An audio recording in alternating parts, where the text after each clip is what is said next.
আগাছাকেও সহজে দমন করে। তাই কৃষকের যেমন একদিকে নিড়ানির খরচ কমে, তেমনি ফলনও বাড়ে।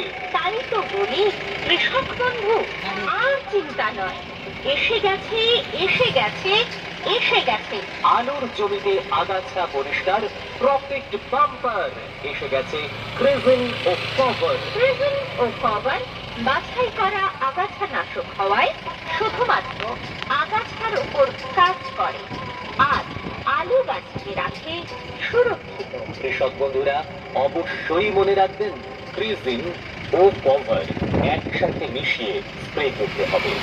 প্রতি 15 লিটার জলে ক্রিজিন 10 থেকে 12 গ্রাম ও কভার 20 গ্রাম হারে মিশিয়ে স্প্রে করুন এবং আপনার আলুর জমি রাখুন আগাছা মুক্ত। বন বেগুন বা কটকটির জম এসে গেছে